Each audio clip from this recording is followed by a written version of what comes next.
cansados. Minhas queridas irmãs, meus queridos irmãos de Santo Antônio de Jesus, na Bahia, jovens queridos, senhoras, senhores, aqui estamos querendo inicialmente agradecer o convite que nos foi formulado gentilmente pela comunidade espírita de Santo Antônio de Jesus. Transmitir o meu abraço, a minha solidariedade nesses tempos de pandemia e, em especial, mandar um abraço fraterno para a comunidade espírita de Santo Antônio de Jesus, representada nesse instante no meu coração pelo irmão Edson. Portanto, nós queremos desejar muita paz, muitas alegrias, para que possamos, com as bênçãos de Jesus, superar esta pandemia, trazendo em nosso coração a experiência da diversidade, a superação com a vivência da nossa fé e, acima de tudo, sentindo o amor constante que Jesus nos proporciona do seu coração misericordioso e bom. Nós vamos iniciar o tema de hoje abordado com muita segurança. Não podes modificar o mundo, mas podes mudar a ti próprio. É claro que isso aí é uma afirmação válida, mas acontece que todos nós podemos mudar o nosso mundo íntimo, e é isso que nós vamos discutir hoje. Vamos trocar as nossas experiências, trazendo para nos ajudar o pensamento maravilhoso da veneranda benfeitora Joana de Ângeles, do nosso irmão Emmanuel, do nosso codificador Allan Kardec, para que vocês possam, após a nossa semeadura, absorver essa ideia que nós trazemos para vocês. Nós vamos mostrar que é possível mudar o mundo íntimo, vamos mostrar o caminho, vamos trazer os exemplos, vamos focar na questão dos pensamentos, os resultados que produzem e desenvolver o nosso trabalho nesta área. Quando chegarmos na parte final, que dentro da oratória é chamada de peroração, vocês vão sentir eu fazer uma breve revisão do conteúdo. Aí vocês vão dizer, olha, o irmão Ari já está chegando no final. Então, vamos começar o nosso trabalho, começando com o pé direito. Em nome de Jesus, com o nosso codificador Allan Kardec.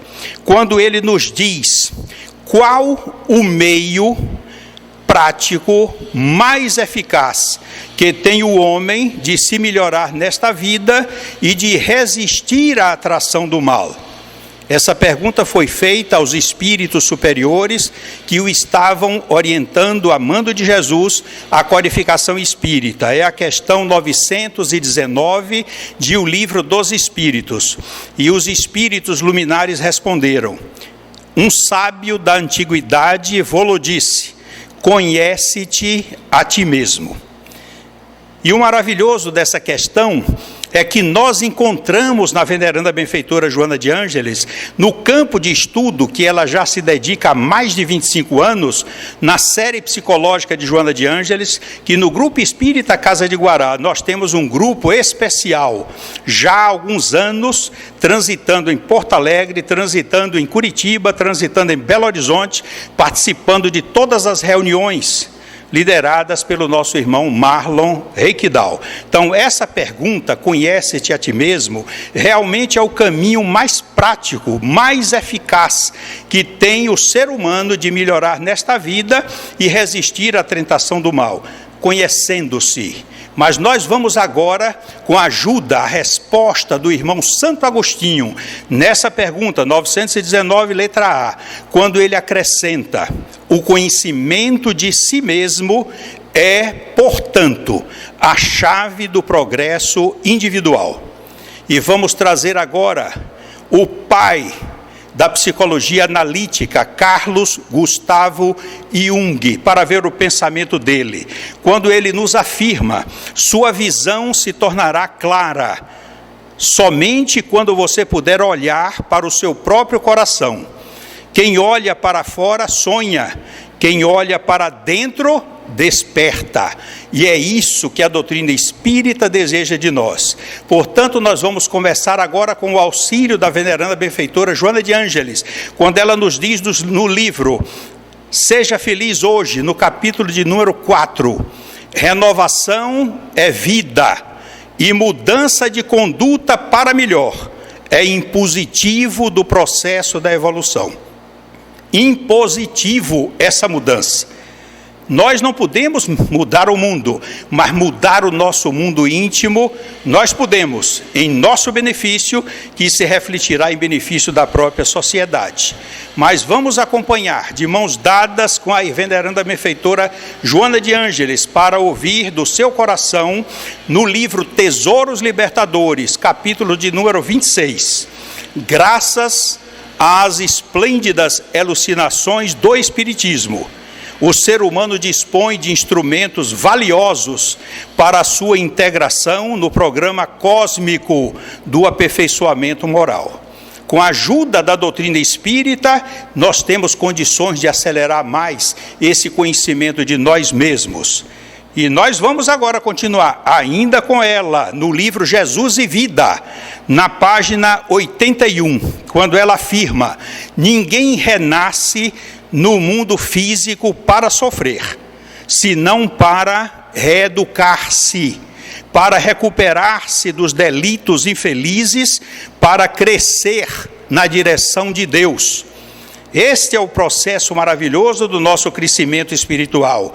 Trabalhar com a reforma íntima em processo contínuo, através do trabalho, das realizações do campo do bem, resgatando o nosso passado de delitos e fazendo semeaduras de amor e luz, para que possamos favorecer a humanidade, não perdendo em momento nenhum o foco sublime que são as pegadas luminosas de Jesus, as suas orientações, traduzidas o seu pensamento nos 4 evangelhos que nós temos à disposição, que Allan Kardec colocou a importância fulgurante do pensamento de Jesus no Evangelho segundo o Espiritismo, e que a veneranda benfeitora Joana de Ângeles, no seu livro Jesus e o Evangelho, à luz da psicologia profunda, comenta em cada capítulo do livro dela, um capítulo do Evangelho segundo o Espiritismo, atualizando o pensamento de Jesus e mostrando nessa grande obra a interpretação clara, sólida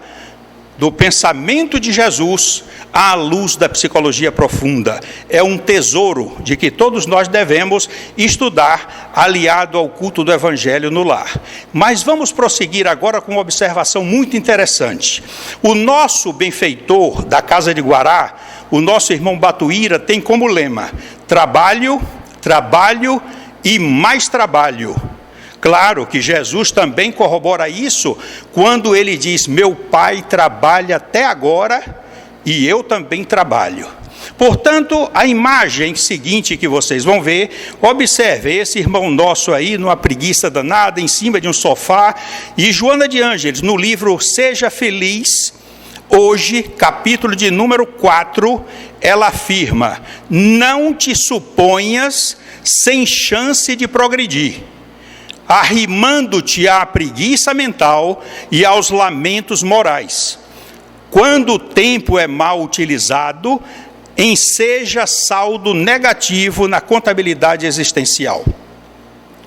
Nós vamos verificar que a doutrina espírita nos mostra o trabalho como uma provação. Mas a veneranda benfeitora ratifica isso no seu livro Estudos Espíritas, quando fala do trabalho, quando ela mostra que para os preguiçosos, aqueles que não gostam de trabalhar, na reencarnação seguinte o trabalho vem como uma expiação. E daí o transcurso da resistência de trabalhar é muito grande.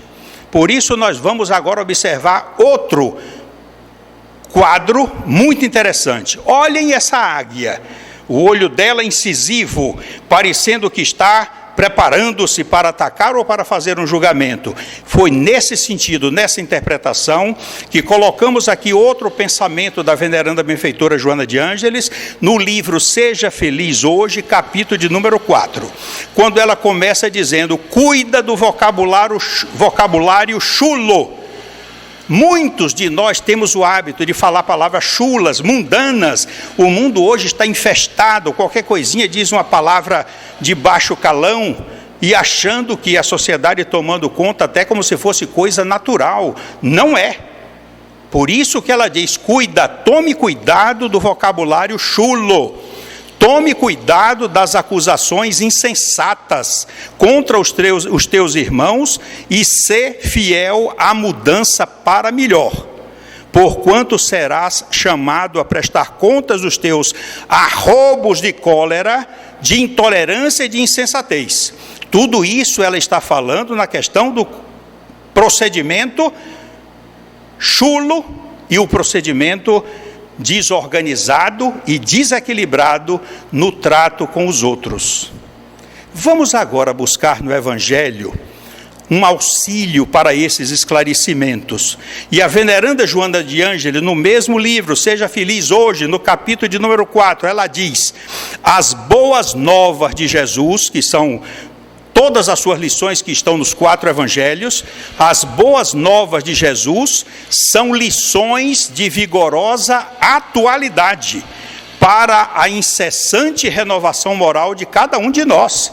No rodapé desses slides, observem aí no rodapé, toda lei e os profetas se acham contidos nesses 2 mandamentos, Mateus capítulo 22, versículos 34 a 40. Isso foi quando o doutor da lei perguntou a Jesus, questionou, qual é o mandamento maior? Então Jesus diz, toda a lei e todos os profetas se acham contidos nesses 2 mandamentos. Amar a Deus sobre todas as coisas, de todo o coração, de toda a tua alma, com todo o seu poder, todas as tuas posses. E existe outro semelhante a esse, amarás o teu próximo como a ti mesmo. Ele juntou todo o ensino da lei antiga e todos os ensinamentos dos profetas que constam do Antigo Testamento, resumiu tudo em amar a Deus e amar o próximo. Na outra frase, no final do slide que vocês estão vendo aí do lado esquerdo da tela, vigiai e orai. Mateus capítulo 26, versículo 41. Jesus chama atenção, vigiai. A que ele se refere? Vigiai os nossos pensamentos. Os nossos pensamentos representam a gênese das coisas boas que podem nos acontecer e das coisas negativas também, ainda mais com a atração dos espíritos inferiores. Os nossos pensamentos elevados atraem os espíritos bons, os nossos pensamentos negativos atraem os espíritos inferiores e provocam resultados também, de conformidade com os nossos pensamentos, efeitos físicos, benéficos ou desastrosos. Vejamos agora o próximo slide. Seja Feliz Hoje, capítulo 3. Sem qualquer dúvida, o pensamento exerce poderosa e essencial contribuição para a existência humana, produzindo energias diversificadas que se encarregam de manter a maquinaria celular em movimentação. Nós somos formados de bilhões, trilhões de células, e essas células se bipartem, a cada momento elas estão se reproduzindo, chamadas pela biologia, os estudos que se realizam na multiplicação dessas células, chamadas mitoses celulares. E isso obedece a um processo automático, mas que se altera em função do que nós estamos pensando de bem ou de negativo. Vejam agora, por isso que nós entramos agora, começamos que podemos mudar o nosso mundo interior, mas é preciso começar pelas observações das boas novas, observar e vigiar os nossos pensamentos, como recomenda Jesus, vigiai e orai, para não cairmos em tentação, porque os pensamentos precisam estar sendo vigiados, porque eles, desorientados, nos prejudicam e prejudicam também o ambiente em que nós estamos nos encontrando. Vigiando e orando, essa é a recomendação de Jesus. Vejamos agora essa imagem. Nós temos aqui um rapaz mentalizando ou a esposa, ou a cunhada, ou a sogra, atravessando um precipício entre edifícios, uma tábua muito estreita, e ela está de olhos fechados, tapados. O pensamento não é bom, é claro. Ao vendo a imagem, nós vamos ver que é assustadora.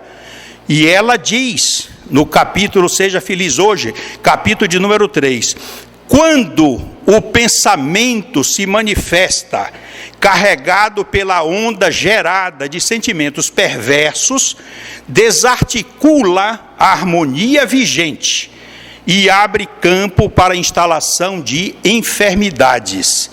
Vejam quantas doenças muita gente adquire pela desarticulação da multiplicação, das irregularidades das mitoses celulares. E nós vamos, a coisa é tão difícil, ela nos chama tanta atenção, que eu acresci de outros informes que vocês vão observar agora, para que todos nós possamos tomar consciência de equilibrar os nossos pensamentos através da vigilância e manter as nossas orações permanentes. Observemos agora, Seja Feliz Hoje, capítulo de número 3. No sentido oposto, quando nós pensamos com alegria, quando nós pensamos com amor, pensamos com sentimento de felicidade, quando no sentido oposto, quando o pensamento é gerado pelas emanações do bem e do amor, produz equilíbrio e bem-estar. Vamos trazer agora a comprovação desse desequilíbrio, o que é que provoca. Olha aqui a figura desse rapaz, em situação de desespero, sentado no chão, encostado na parede, com as mãos na cabeça, um desespero, e ao lado dele as palavras solidão, irritação, ansiedade, isolamento. No livro Seja Feliz Hoje, de Joana de Ângeles, no capítulo de número 3, ela acrescenta: quando fatores emocionais e mentais dissolventes envolvem as células nossas, elas perdem o ritmo natural na forma das mitoses, na forma da sua multiplicação natural. Ela perde o ritmo. E o que é que acontece? A própria veneranda benfeitora nos esclarece. Eu vou aproveitar esse mesmo slide para colocar novas informações dela. O que é que ocorre quando esses pensamentos nos afligem? Quando nós incentivamos esses pensamentos? Aceleram a divisão das células. As mitoses se tornam aceleradas. O que é que isso acontece? Ocorrendo formação de tumores, malignos ou não, podem ser cancerosos ou não. E podem também, na letra B, vocês observarem aí, a redução da divisão, retardamento das mitoses, com inarmonia imunológica, quer dizer, falta de harmonia imunológica. O que é que provoca, entre parênteses, contaminações infecciosas. Eu trouxe sempre isso para mostrar para vocês, porque é meu feitio de professor. Nós não estamos aqui dando uma aula, nós estamos trocando experiências. Eu sei que a comunidade de Santo Antônio de Jesus é muito estudiosa, e eu gosto de mostrar para facilitar as pesquisas que vocês podem fazer, porque após cada palestra que eu realizo, eu coloco sempre a fonte de pesquisa embaixo, sempre de Joana, de Emmanuel, de que for, para que a pessoa que está ouvindo, ela procure analisar, vá na fonte, ela leia, observe e tome consciência, não porque eu estou dizendo, mas porque ela tem a comprovação espiritual daquilo que ela registrou nos livros dela, chamando a atenção. Quando nós destrambelhamos o nosso pensamento, interferimos na multiplicação das células, que são as mitoses, e ocorre isso, ou acelera a divisão, ou reduz a divisão. Em ambos os casos, causa transtornos que vocês vão fazer agora. E eu peço agora a ajuda do nosso irmão Emmanuel. Observem aqui, ele escreveu um livro lindo, Pensamento e Vida. E nós estamos focando o nosso pensamento, que Jesus pediu vigilância. No capítulo de número 24, Emmanuel colocou o título Humildade. Pensamento e Vida é um livro escrito por Emmanuel, psicografado por Francisco Cândido Xavier. Vamos ao capítulo de número 24 no slide seguinte, para que vocês possam observar o que ele escreveu. Falta de humildade na pessoa gera 2 pontos. Primeiro quadro, doentios, doentios, enquistamentos de sentimento. Quistos, como se fossem pressupostos de irregularidades. Mas ele diz doentios, enquistamentos de sentimento. 2 pontos: orgulho, cobiça, egoísmo e vaidade. A falta de humildade gera isso. Doentios, enquistamentos de sentimento. 2 pontos: orgulho, cobiça, egoísmo e vaidade. No segundo quadro, continua: que transitam no nosso psiquismo, acolhendo o desespero, o ciúme, o despeito e a intemperança, gerando tensão psíquica. Tensão psíquica. No outro quadro, continua: da qual se derivam perigosas síndromes na vida orgânica. 2 pontos: depressão nervosa, ulceração e disfunção celular. Em outros termos, disfunção celular é o câncer que nós conhecemos. Então, no começo, falta de humildade. Veja o que é que gera na pessoa. Tem muita gente aí portadora de câncer que na sua origem falta de humildade, como ele narra aí. Agora nós vamos convidar o nosso irmão Allan Kardec. Aqui no Livro dos Espíritos, a pergunta 913, quando ele faz o seguinte questionamento: dentre os vícios, qual o que se pode considerar radical? E os Espíritos respondem, está entre aspas: temo-lo dito muitas vezes, o egoísmo. Daí deriva todo o mal. Ele não botou o artigo, não, todo o mal, não, todo o mal, qualquer mal. Estudai todos os vícios, e vereis que no fundo de todos eles há egoísmo. Aí é que está a verdadeira chaga da humanidade. Vocês estão vendo o que é que o egoísmo provoca. Nós vamos trazer agora uma foto que foi elaborada por um irmão nosso, lá de São Paulo, para que vocês tenham uma ideia. Olha aí, o que é que diz essa imagem?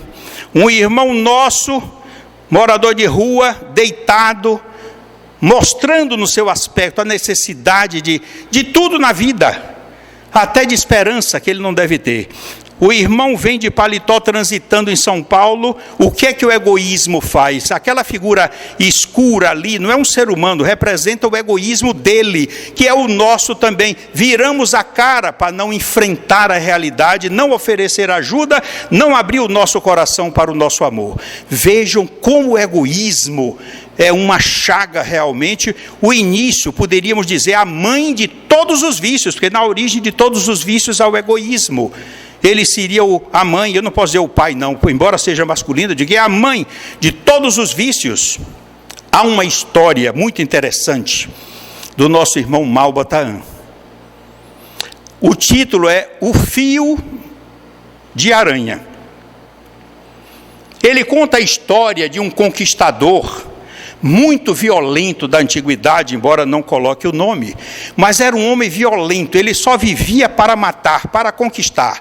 Ele matava os soldados na guerra, ele invadia as aldeias, matava os velhos, as mulheres, as crianças, bebê, matava todos os animais que ele encontrava, não tinha piedade de ninguém. Ele só queria a riqueza, só queria o poder, só queria ser temido. Mas um dia, como acontece com todas as pessoas, chega o dia do retorno do plano espiritual. E aí o nosso amigo, quando acordou no mundo espiritual, ele acordou num buraco escuro que ele não sabia, não podia enxergar um palmo adiante do nariz. Vocês podem imaginar que André Luiz deve ter passado por uma coisa dessa também no umbral. Eu me lembrei quando eu li essa história de Malba Tahan. Então ele ficou naquele desespero. E naquele desespero, ouvindo gritos de assassino, covarde, cruel, passaram-se 100 anos, um século.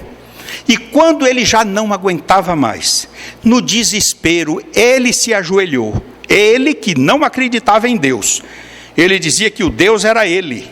Mas no plano espiritual, Não teve jeito, ele se ajoelhou, elevou os olhos para o alto sem enxergar nada e pediu clemência a Deus misericordioso, que o ajudasse a sair daquela furna que ele não sabia onde estava, mas ele já tinha sofrido muito, mas fê-lo com tanta fé, com tanto desespero, transformado aquela angústia numa fé robusta no acreditar desse Deus misericordioso, que quando de repente ele sentiu uma nesguinha de luz, que ele olhou para o alto, ele confirmou que estava num buraco muito profundo, que ele não tinha uma ideia. A luz vinha lá de cima, como se fosse uma cisterna muito funda, mas muito funda, em torno de uns 500 metros.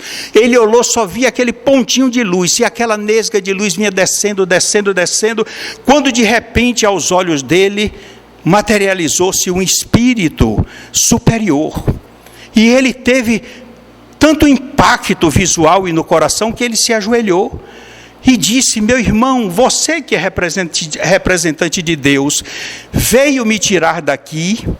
Ele disse: olhe, Deus examinou a sua prece, acolheu a sua súplica e sentiu o seu desespero, e mandou aqui para que eu verificasse as condições e possibilidades de lhe tirar daqui. Eu verifiquei toda a sua vida, meu irmão, mas só tem morte, assassinato, desespero. Você matava até os bebês no colo das mães para depois matar as mães. Você matava os animais, mesmo os animais de estimação. Você não tinha nenhum cachorro, nenhum gato, porque você matava tudo, menos o seu cavalo, porque é quem lhe levava para as batalhas.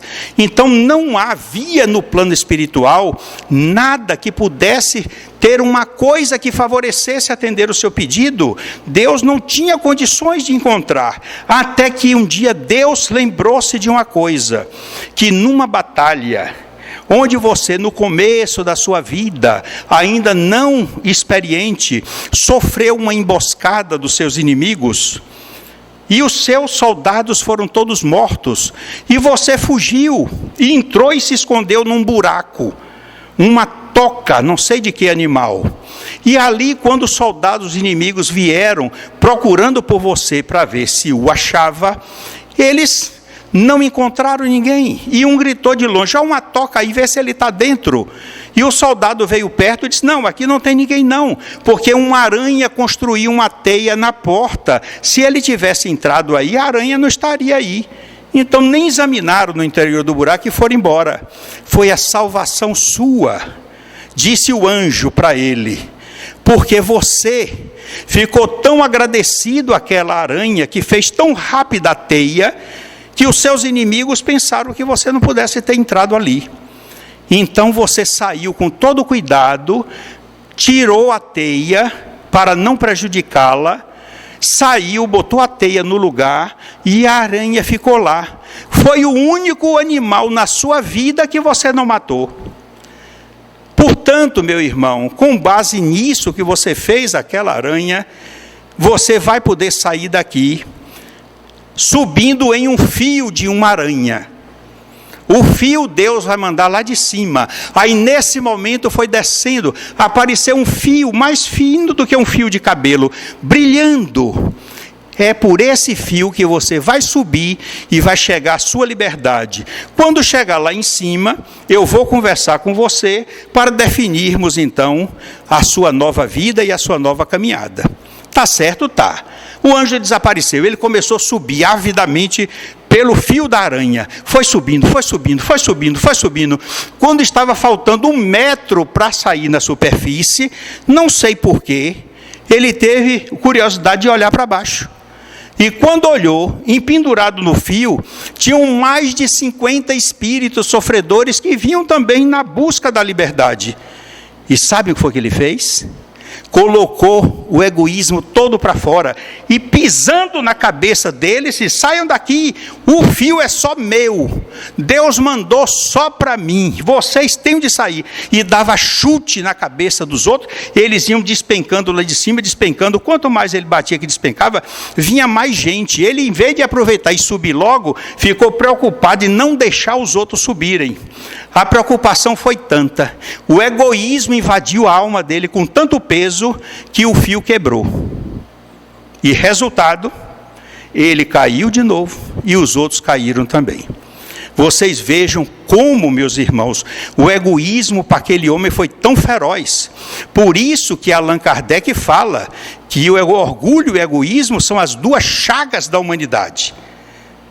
E é isso que nós vamos mostrar para vocês, que nós devemos superar isso. Nós devemos modificar a nossa vida, porque com Jesus nós temos a bússola, amar a Deus e amar o próximo como a nós mesmos. É nesse sentido que nós vamos mostrar a vocês agora a necessidade de um comportamento elevado, digno de Jesus. E como é que nós vamos observar agora? Seguindo a orientação de um psiquiatra de Porto Alegre, que está aqui o livro dele, Leis, Morais e Saúde Mental, uma análise da terceira parte de O Livro dos Espíritos. É o doutor Sérgio Luiz da Silva Lopes que escreveu esse livro, e na página 120 tem essa observação dele. Tem se falado muito em ética. Allan Kardec falava em moral. A moral é a ética aplicada, e como tal, é o que interessa. Pois a ética deve ser verificada no comportamento de cada um. Está vendo que coisa maravilhosa? Vocês estão vendo? Ele interpreta a diferença entre ética e moral de uma forma límpida, clara, e mostra porque Allan Kardec trabalhava com moral. A moral é a ética aplicada, e como tal é o que interessa. Pois a ética deve ser verificada no comportamento. Como é que estão os nossos comportamentos? Cada um deve olhar para dentro de si mesmo. Olha aí, é o autoconhecimento. Como é que está sendo o meu comportamento? Como é que está sendo as minhas atitudes diante do meu próximo, diante da multidão, diante da comunidade? Observe essa foto que vocês vão ver agora, que saiu no jornal de São Paulo. Olha aqui esse jovem com um guarda-chuva, se molhando, mas ele com todo cuidado para que aquela moça cadeirante não se molhe. Todos os outros estão olhando para frente. Ele teve isso aí, por isso que o repórter da revista colocou uma frase impactante: suas crenças não fazem de você uma pessoa melhor, suas atitudes sim. É isso que Kardec quer, a ética exemplificada no comportamento, nas atitudes nossas. Vamos agora para a outra imagem. Nós temos ali um senhor, olha, morador de rua, estendendo a mão, e alguém passa e lhe dá uma moeda. Será que essa pessoa não poderia doar mais? Será que essa pessoa não podia convidar esse homem para ir para um abrigo, um asilo? Será que essa pessoa não podia ajudar uns amigos, fazer uma vaquinha e pagar a internação do abrigo? O que fosse, será que não podia ajudá-lo, procurando ver onde ele trabalhou, se caberia uma aposentadoria pelo INSS, e com essa aposentadoria ele se engajar numa instituição que pudesse ajudá-lo com médico, alimentação adequada, do que ficar no meio da rua, dependendo da vida alheia, passando todas as vicissitudes. Quem gostaria de ver um pai nessas condições? Ninguém sabe o que ele passou na vida, não nos cabe questionar o que ele fez. Deus é justo, Ele está passando por algo que Ele está precisando receber essa lição, mas a nós compete exercer, através do nosso comportamento, da nossa atitude, o gesto de cristão. Não somente dar uma moeda, porque aquilo é que está às vezes pesando no nosso bolso, mas verificar isso. Ela deu uma esmola. Nós vamos agora aproveitar o pensamento de Jesus, que Emmanuel identifica no livro dele, que nós vamos dizer agora, o que é que deve ser a nossa esmola. Reparem agora como é interessante. Olha, o livro é fonte viva, escrito por Emmanuel, psicografado por Chico Xavier. O capítulo tem um título, Esmola, e começa com essa frase de Jesus: dai antes esmola do que tiverdes. Jesus, Lucas capítulo 11, versículo 41. Jesus recomenda dar esmola do que tiverdes, do que nós tivermos que a gente dê. Mas Emmanuel começa com um parágrafo, uma frase impactante. Dar o que temos é diferente de dar o que detemos. O que nós temos está no coração, são as conquistas pessoais.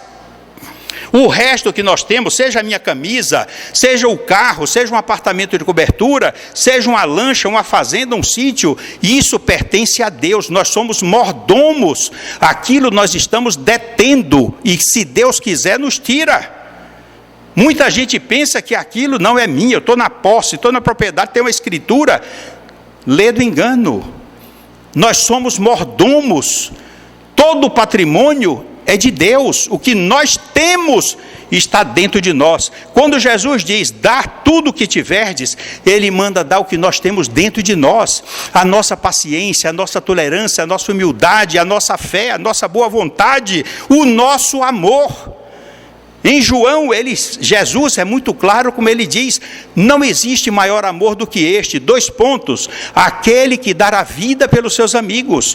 E dar a vida não é se matar, como diz no exército, dar a vida pela pátria, não. Dar a vida pelos amigos é dar aquilo que você dispõe de experiência, de ajuda, as suas conquistas, até mesmo ajuda financeira, você tem e você dá um passe, você está dando a sua vida, você fazendo uma transfusão de sangue, você está dando a sua vida, você dando um conselho, você está dando a sua vida, porque está dando a sua experiência. Esse é o maior amor aos olhos de Jesus. Por isso que Emmanuel está certo, quando diz, dar o que temos é diferente de dar o que detemos. Jesus manda dar o que nós temos. Tudo que nós devemos doar. É aquilo, é nós mesmos em si.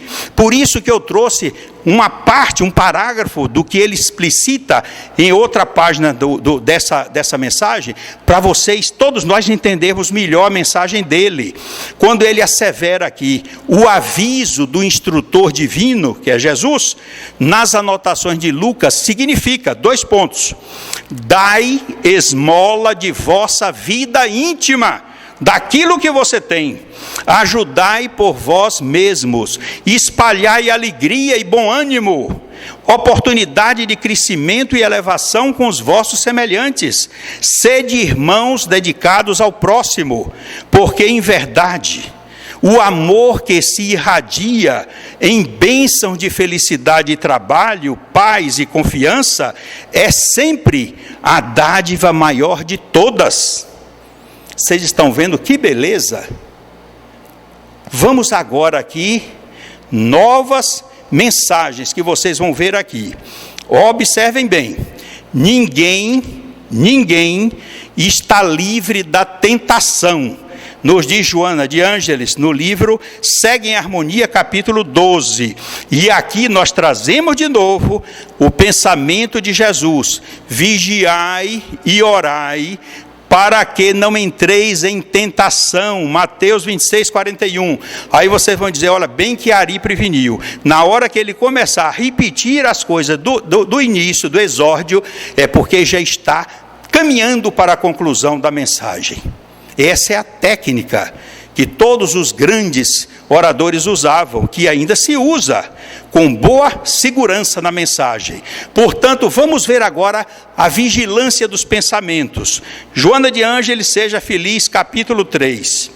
Quando ela diz, a instabilidade das ondas mentais, a instabilidade, ou seja, irregularidade, proporciona o desgaste da energia vitalizadora, desgasta fluido vital, e os mecanismos degenerativos apressam, aceleram o surgimento dos males de Parkinson, Alzheimer e de outros transtornos mentais. Vamos observar isso com seriedade. Agora, se vocês ouviram bem no início, a necessidade da vigilância que Jesus recomenda para os nossos pensamentos. Manter sempre os pensamentos elevados de bondade e de amor.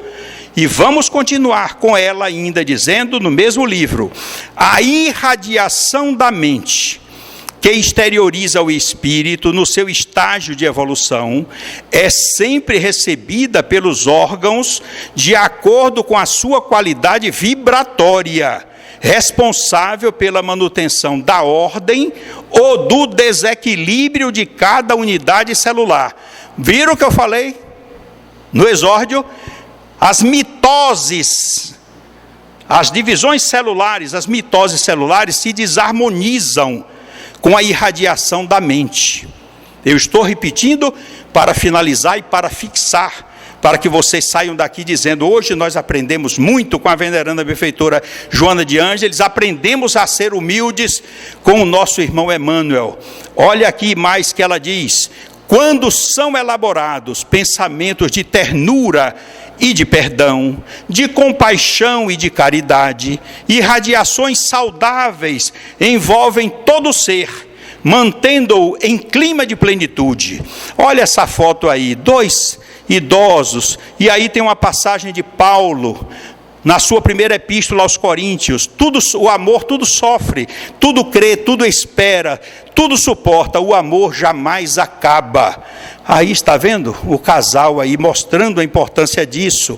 Mas o problema dos pensamentos desequilibrados não é só nos prejudicar, não. E aqueles que estão nos envolvendo os pensamentos também. Vamos buscar em Paulo de Tarso, está ali. Paulo de Tarso, na sua epístola aos Hebreus, capítulo 12, versículo 1, quando ele escreveu: portanto, também nós, visto que temos a rodear-nos tão grande nuvem de testemunhas. Ele falou grande nuvem de testemunha, o que é isso? São espíritos que nos rodeiam, bons e maus, que são atraídos de acordo com o que nós pensamos. Portanto, também nós, visto que temos a rodear-nos tão grande nuvem de testemunhas, desembaraçando-nos de todo o peso e do pecado que tenazmente nos assedia, corramos com perseverança a carreira que nos está proposta. Quem é que propõe essa carreira na direção de Deus? É Jesus. Viram a interferência negativa de espíritos sofredores quando nós desequilibramos o nosso pensamento? Pensamentos ruins, negativos, de ódio, vingança, raiva, nós nos desequilibramos fisicamente e atraímos os obsessores. Olha aqui outra parte do capítulo que ela orienta. Eis porque os sentimentos doentios, quais? 2 pontos: a mágoa, o ódio, o rancor, a sensualidade, o erotismo, o ciúme, a vingança, as condutas alienantes, desequilibrantes, culminam em enfermidades de etiologia muito complexa e de terapêutica de difícil eficácia. Os médicos às vezes não conseguem, porque não percebem, se forem médicos materialistas, que haja influência negativa. Ou essa moça que vocês estão vendo aí, ó, sentada no corredor, cabeça baixa, a roupa de manga curta, e o obsessor está em pé. Olha que a roupa é diferente, de manga comprida, aguardando, assediando, foi atraída em sintonia pelos pensamentos doentios e sentimentos que ela estava sentindo. É isso que desmorona, não somente prejudica, e às vezes até prejudica as outras pessoas que dentro da própria residência. Por que prejudica? Porque os espíritos obsessores vêm e procuram sintonizar com os outros que estão na casa também, causando transtornos para todos que ali estão habitando. Agora veja o inverso: se tiveres, porém, o cuidado de orar e de agir na misericórdia, eles, quer dizer, os espíritos obsessores, não encontrarão campo vibratório para intervir na tua conduta, não conseguirão desestruturar-te. Seja feliz hoje, capítulo 3. Hoje é uma lição belíssima. Vocês não imaginam, eu captei a inspiração da veneranda benfeitora Joana de Ângeles e tive a feliz oportunidade de trazer esse buquê de flores perfumadas para vocês, não somente de Santo Antônio de Jesus, porque os próprios trabalhadores da Casa de Guará, após o dia que vocês publicarem essa mensagem aí pelo YouTube, nós colocaremos no dia seguinte no nosso canal, para que todos tenham oportunidade também de observar, analisar, vendo as fontes de pesquisas, porque eu sou meticuloso e, acima de tudo, tenho um grande respeito pela doutrina espírita, e por isso que eu não falseio na colocação das coisas que eu pesquiso. Vamos agora caminhar para o processo que fica no final. Observações que vocês estão vendo aqui, de Joana de Ângeles. Corrige os velhos costumes. Olha o que ela diz. Corrige, ela está na segunda pessoa do singular.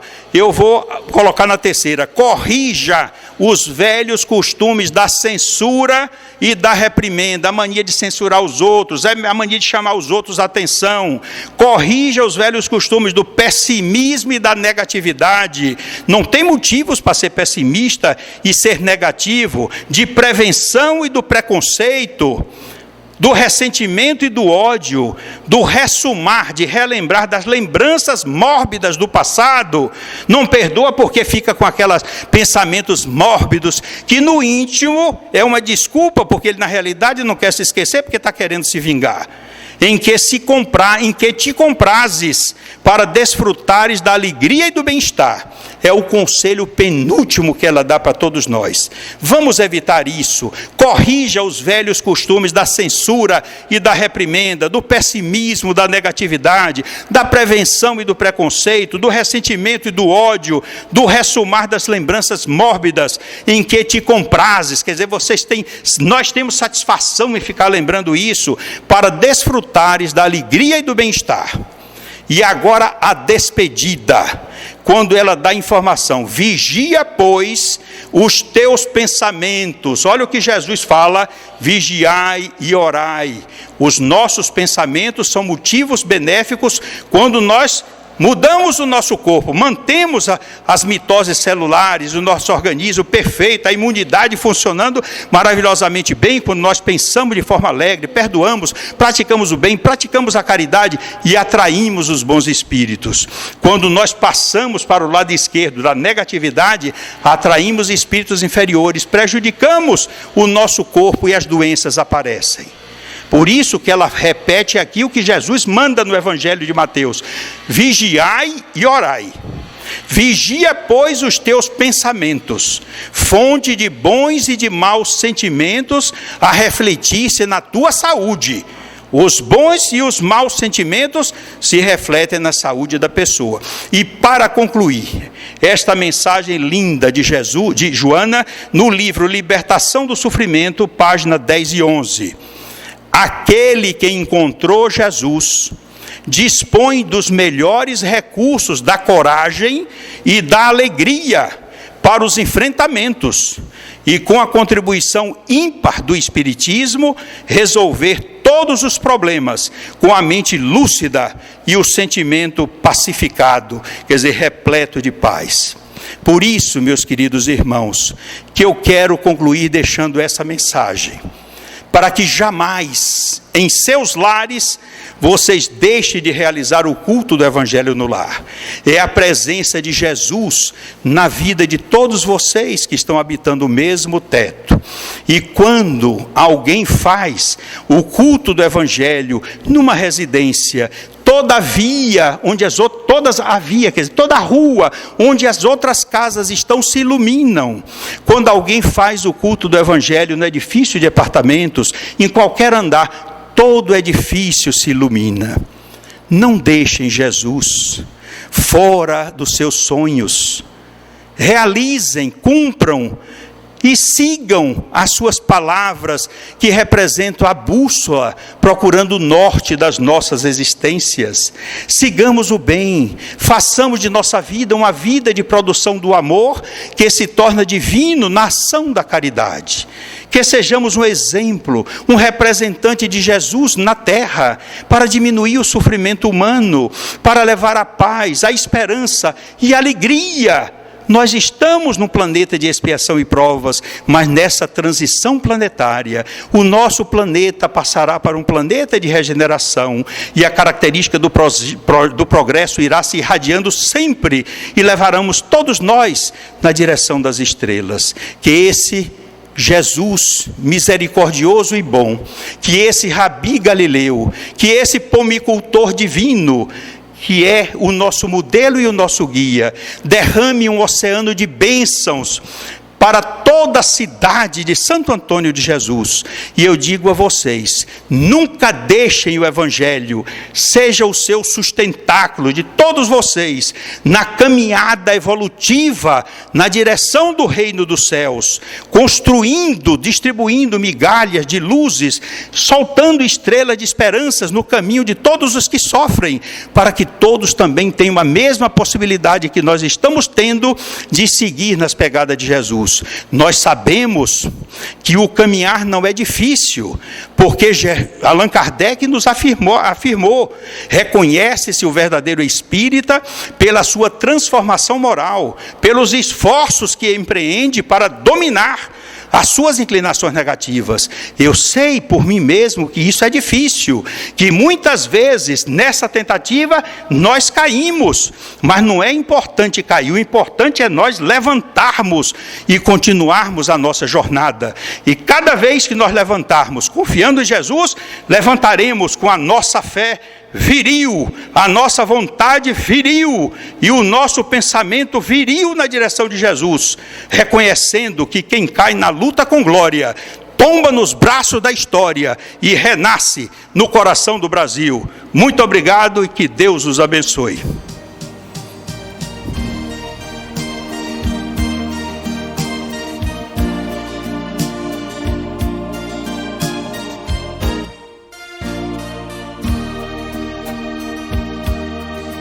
Que nenhuma família comece em qualquer de repente.